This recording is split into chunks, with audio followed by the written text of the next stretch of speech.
In this video, I'm going to be covering my equipment choices for a 48-hour wild camp with my Sport Sparrow 30-litre day sack.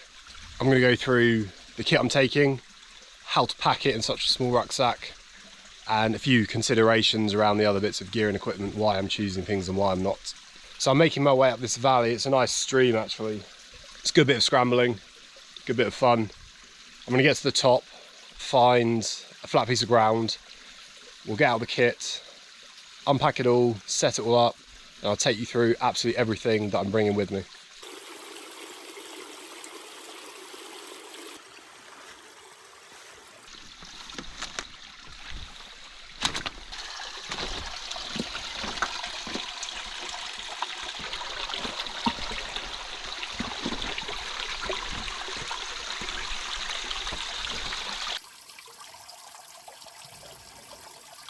I just want to stop and show you this. This is near the top. See the stream, it's kind of taken out the wall over years and years of erosion. So the stream is running off the ledge of the wall down and it's starting to create a pool underneath. It's pretty cool. I've made my way up to the top of the stream, up the valley, and we're near the source of the stream. So that's where all the water kind of cascades through the ground into the low point, which is where the stream sort of starts. So it's just behind me down there. I think I've found a great spot to pitch up. So we're about 20 meters away from the stream, so we've got a water source there. And I found this reasonably flat area of ground. It's quite squishy, there's a good bit of moss, so this is a really good start. When selecting an initial camping spot for your wild camp, this is obviously a forest, I'm not up in the hills today, so it's a little bit different. Just a few considerations that you think about first is what's above you, so just have a look at the trees. See if there's any broken branches that are kind of hanging up there, they're called widowmakers, or if there's any of the trees around you that look pretty dead, just don't camp underneath them in case it gets very windy and they blow down on top of you. You don't want that. Second thing, water source. I'll show you in a minute. I carry a pretty minimal amount of water, so being near a water source is always handy. Then the ground, pick the flattest spot that's not the lowest point. The lowest point might get swamped with water if it rains. I've been flooded out of camping spots before where we've had torrential rain come through. We thought we were in good ground, but we weren't. And there's essentially a river underneath your tent or your bivvy bag or your basher. In terms of the ground itself, we'll just clear this away, get rid of all the spiky sticks. Should take a couple of minutes, just using your feet, kind of kicking them away, scraping them away, nice and flat, nice and smooth. You don't want anything piercing your tent, your blow-up mattress, all that good stuff.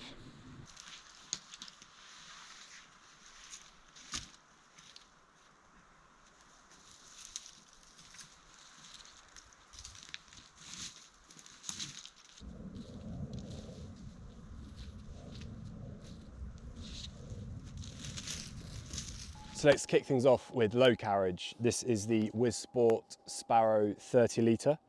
So Sport is the brand. They're a Polish brand, Polish military brand. They do make incredible kits. So I have this one, which is the day sack, and I have the 85-litre Raccoon. I use that for longer expeditions, up to about 10 days or so. Whereas this, the most I'll go is about 48 hours. It's durable, it's bomb-proof, sturdy, it's very comfortable to wear. Yeah, just really like it. Of course, you can see it's got MOLLE on the side, so if you did want to attach side pouches or even like a small admin pouch on the front, you definitely could. Something that I would say is a lot of people do the minimalist or ultralight backpacking and they'll take their 30 or 40-litre rucksack, but what they'll do, they'll just strap loads of stuff on the sides and the front and the top. You know, they have their sleeping bag hanging off or the tent on top, and I don't really think that's true to the whole minimalist or ultra lightweight backpacking. Just get yourself a bigger rucksack, don't just have it all hanging off. And just lastly, for me personally, weight isn't much of an issue. This is 10 kilos all packed in. I know people do ultra light stuff down to like 5 kilos, but yeah, a lot of that gear I don't think is as durable. The places I go, things are much more likely to get torn or ripped or damaged, so I want durable gear that lasts a long time. When it comes to packing, everything gets double bagged, double waterproofed. Also, I'll often take with me the outer rain cover for this as well and just walk with it on. Nice double clasps down the sides, both sides. It's a clamshell opening for both the front and the rear, like main compartment. So I just open up the rear. all the way, you'll see how it's packed out. I'll try and do this without everything falling out. So yeah, clamshell design, all goes in there, opens up nicely. First thing you'll notice on the right is the mesh pockets, double zip mesh pockets. Pretty handy actually, just for small bits and pieces. Things like my spork, knife, spare lighter, and foot kit as well as packet of wet ones. In terms of hygiene in the field and on wild camping, wet ones are pretty good. You can obviously just clean yourself with those, or you can go wash in the stream. But as well as wiping your hands before you eat, so you kill some of the bacteria and the germs. Foot kit's pretty essential. So when you're doing any length of walking and hiking, you've got to look after your feet. So blisters, any hot spots, rubbing, things like that, as well as talcum powder. So when your feet get sweaty, when they get wet, you need to make sure they stay dry. Nothing feels quite as good as putting even your used pair of socks back on, but with talcum powder in.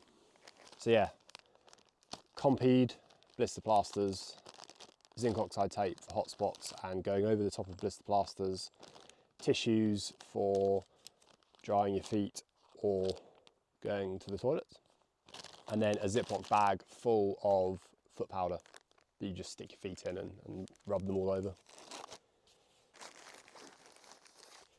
Knife of choice is the pretty much like £10 Mora knife. I think it's a stainless steel blade, full tang. For the price, it's crazy, just cheap. I've got really nice, expensive knives as well, but I just don't take those while camping or out on the hills, when this is perfectly fine and does absolutely everything you need it to. I've battened wood with this, started fires, cut up stuff, shaped bits of wood, all sorts of things. It's like a tenner or 15 quid, it's bloody good. Made in Sweden. And then a cheap Highlander spork, just reaches down into all the way into ration pack meals or dry meals or whatever you've got. Nice and long, you don't want a really short one because then you just get food all over your hands. So yeah. Next up, shelter. Obvious one. Loads of different choices. Sometimes I'll take bashers, sometimes I'll just be in the bivvy bag and the sleeping bag. Depends on the weather, depends on the location, and depends really what I feel like doing. However, if I'm out on the hills, I'll often take the tent, as there's usually no shelter, there's no trees, not many walls, things like that. So if you're on the top of a peak, a tent is quite nice to have. This is my tent. Crazy small, packs into a very small dry bag. And then I've got the poles and the pegs as well. You see how small it is next to my head, tiny. It's about a kilo, I think, with everything, with the poles and the pegs. So it's the Vango Helium U10 or V10, very small one-person tent. I don't think they actually make it anymore. I bought this sort of second-hand. It was a showroom tent. Crazy small, crazy lightweight. It's just unbelievable that you can fit something like that into a dry bag. Underneath the tent, just for extra waterproofing and to protect the tent from these little sticks on the ground, just a cheap DD Magic Carpet, extra small, extra large size tarp. Very small, fits, yeah, I've ripped it, it's just an old one, but I just use that to cover the ground, or in emergencies I just need to put a bit of shelter over the top of me. Handy to have something like that. Everything else lives inside the main dry bag compartment, and inside that they're all dry bagged as well. There's nothing worse than putting on wet warm kit or getting into a wet sleeping bag. So we'll start with cooking. Utensil of choice is the jet boil, the small one, and inside that we just keep a sponge to clean it, wash it off inside. Depends what I'm doing. Sometimes I'll take like dragon fuel, which is bioethanol blocks, and a small hexi burner, and we'll just cook in my metal mug instead. However, a bit of luxury, we've got the jet boil today. Food over the 48 hours.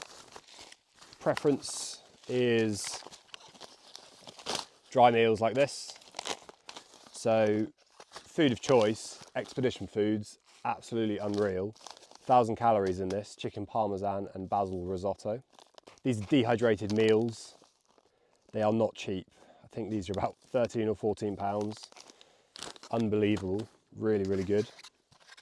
Slightly smaller meal, these are the real Termat meals. Less calories though, about 600 calories, and this is reindeer stew. These are actually issued with the British Army as part of the winter ration packs.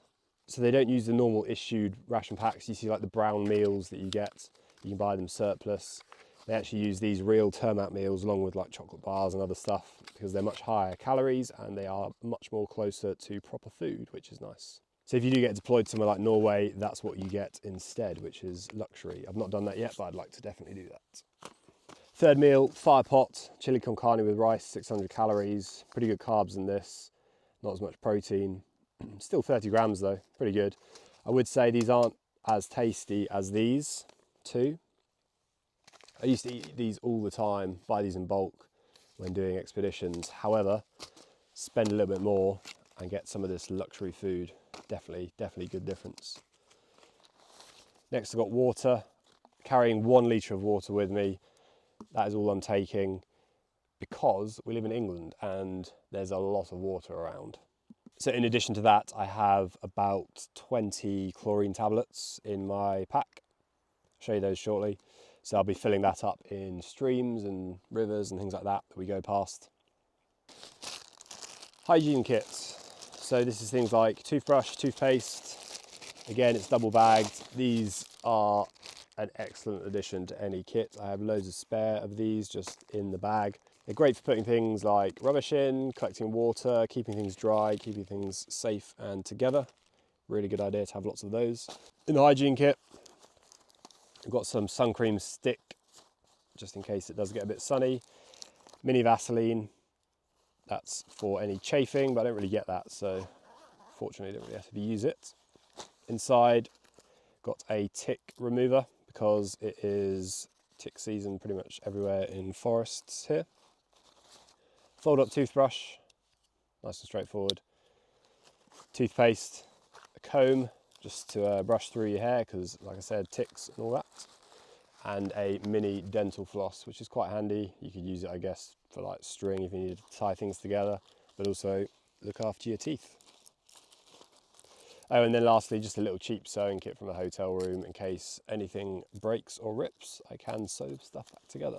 I'm gonna go through my sleep system next. So in terms of the bed itself, I've got the Thermarest Neo Air. It's very small. It's like the size of kind of 2 cans of Coke or something like that. Very small, very lightweight. It's very comfortable actually. The only thing I would say is I wish I got the wide option. It was like an extra 100 quid, which I don't understand. However, my shoulders do come off the edge of it, which is a bit of a pain. But for the price, I think it's reasonable. I know it is like one of these top end roll mats, but yeah, it's fine. It's not very noisy either. A lot of people complain about Thermarest being noisy. I don't really find that with this, so that's good. In terms of sleeping bag, choice for me is the Snugpak Jungle Bag. Again, this is actually, I guess, triple bags because you don't want a wet sleeping bag. So the Snugpak Jungle Bag, tiny, absolutely tiny, really good. I would say it's not very warm. It's designed to be used in the jungle. Now I have taken this down to 0 degrees Celsius, this whole pack, done 48 hours. Essentially it was freezing weather, which was nice. This was cold, so what I have to do is, down to those temperatures, I will sleep in my clothes and my warm kit, and then combined, that is really comfortable. If I opted for a bigger sleeping bag, this just would not be possible to be able to fit all this in here. This is a tiny sleeping bag. I mean, you can literally see one hand how small this is. Nice thing, you can use it as a blanket as well if you want to get all romantic on the top of the hills with yourself and lay out, you know, a nice bed out. Last thing in here, I mentioned warm kit. So we've got the warm kit bag. This is everything I want to keep dry or reasonably dry. To start with, the best bit of kit I think I've ever used, and I bought a lot of kit, is the English made buffalo jackets. These are unreal. First things first, they're made here in the UK. That is really good. Second thing, I've used expensive £500 down jackets. I've used fleeces, just all the things you can possibly think of. This stays the most consistent out of any bit of kit that I've used. We have such temperamental weather in the UK, and it's known for being pretty much the hardest place to hike and do expeditions and survive in. It's not minus 30 degrees, somewhere like Canada, but it's because the weather is so changeable. So you have to prepare for 25 degrees sunny weather, 5 degrees raining weather, minus 5 degrees freezing weather. You could be in a valley somewhere and it's 15 degrees and nice and warm, and you're wearing a t-shirt or like a long sleeve t-shirt, and you go to the top of a peak 700 meters up and it's 0 degrees and it's sideways rain and it's foggy and all sorts of stuff. I've been on expeditions where I've taken a down jacket and it's got soaked and it's just unusable by that point. Like, it just does not work, which is why I then invested in this.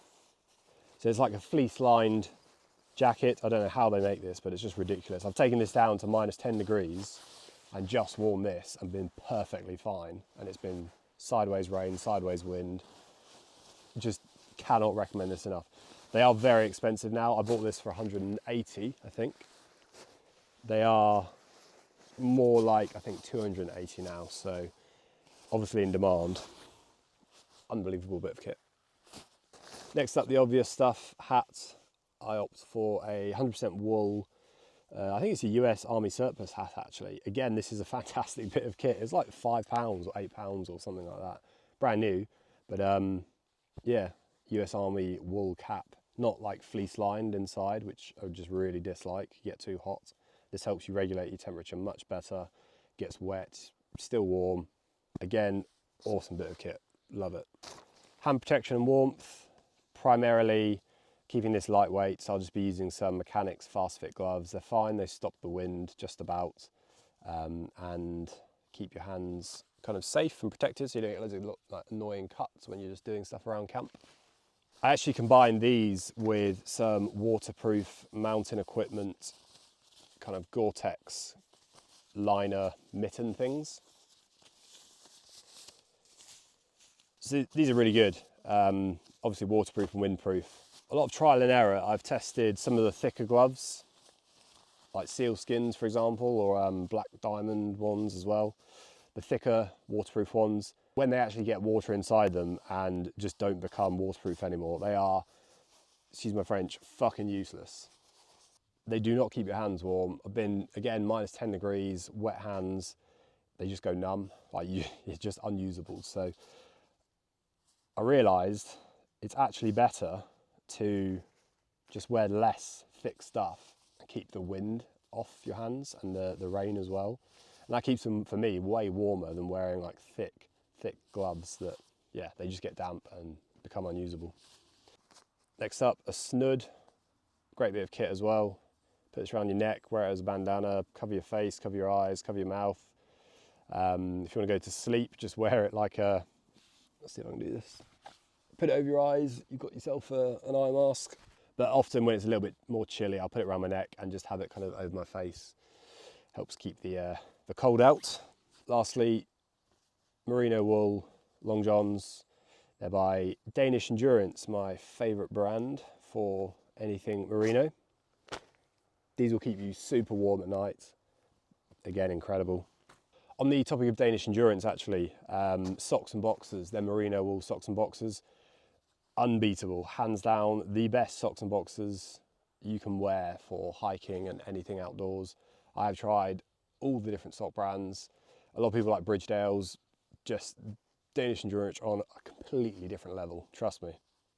That finishes up the main compartment. We'll jump into the front. Very front pocket, I've got the map of the local area that I'm in, waterproof map. I'll usually have a map case as well, however, I didn't bring it with me. Another clamshell pocket on the front. Opens up my snacks and coffee and breakfast. My coffee of preference is the Nescafe 3-in-1. Those are very nice on the hills. However, I ran out of the 3-in-1 small packets, so I bought some of the Nescafe latte ones. No idea what they are like, I'm going to try them. In addition to that, electrolytes. These are good to have in the morning, just to keep you hydrated, keep your salt levels up, as well as a oats golden syrup flavour. What I actually do with these, I don't make them in the cup of the jet boil because you're just going to get sticky jet boil. What I do is just tear off the top, boil the water in the jet boil and pour the water in there, stir it up and just leave it, and then you can literally just eat it out of this like a bowl. It does work very well. I mentioned earlier chlorine tablets. I have 16 of them with me, so 16 litres. Just go for the Oasis brand. Either buy them off Amazon really cheap or get them in ration packs as well, which are those. Bit of hot sauce, because why not have hot sauce with chili con carne? And then some snacks. Gone for the naked raw fruit and nut cocoa bars. Snickers are probably the best choice, as well as something like Jelly Babies. On the topic of water, just a old bandana. If the water's pretty murky and got bits in it, I'll use this to pre-filter the water before it goes into my water bottle and before I add in the chlorine tablet, so it just gets out any bits of stuff in there. Yellow dry bag contains my head torch and keys, wallet and phone when I'm not filming. This lovely little pouch by Helicon Tex, great brand as well. This contains things like compass, so the Silver Expedition compass, some pens, permanent markers, little waterproof notebook to make any notes on. I've got one of these Exotac waterproof lighter cases with a Bic lighter in, pretty straightforward. You see those a lot on YouTube.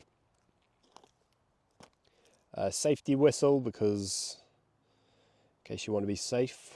A torch, a little like button torch, just for map reading and just like emergency things really. And then another head torch as well, just waterproofed again, like a backup basically.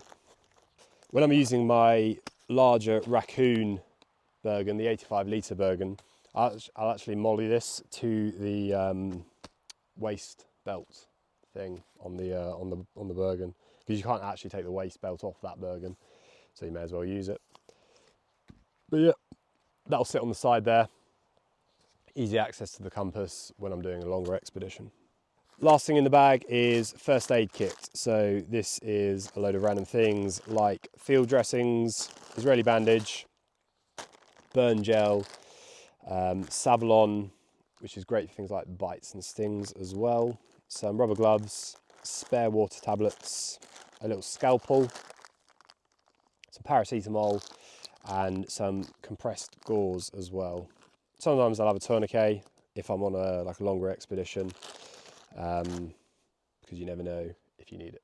I think that's a pretty decent amount of gear that actually fits into this. So 48 hours, I think really that 48 hours is limited by the food. I think you could last a lot longer if you could carry more food. So potentially add a side pouch on, stick more food in if you want to take this size rucksack out for a longer trip. I'm going to pitch up this tent and show you the full setup, ready to go.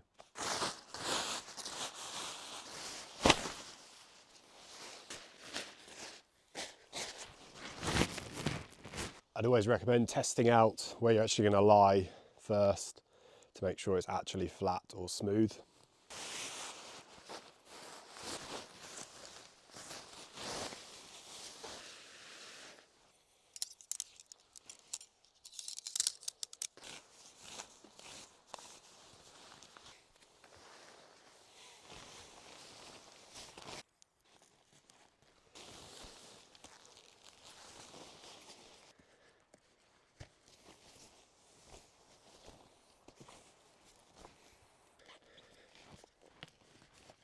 So that is the tent good to go. It's decent, it's lightweight, small. Stood up to reasonable winds, probably like 20, 30 miles an hour. Nothing crazy, it's not meant to be, 60 mile an hour tent.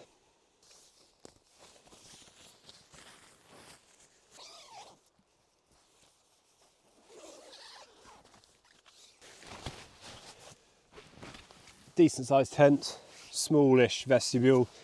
Sticks out about 35, 40 centimetres. Can't sit up inside the tent, but it's a lightweight one-man tent. I don't see, really the issue there.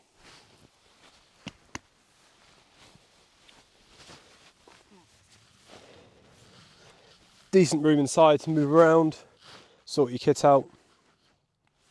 What I'll often do actually is have half my kit in with me And then the rucksack sitting outside with my boots in the vestibule. The kit I'll have inside are things I need to keep warm and dry, spare clothes, food, whatever else.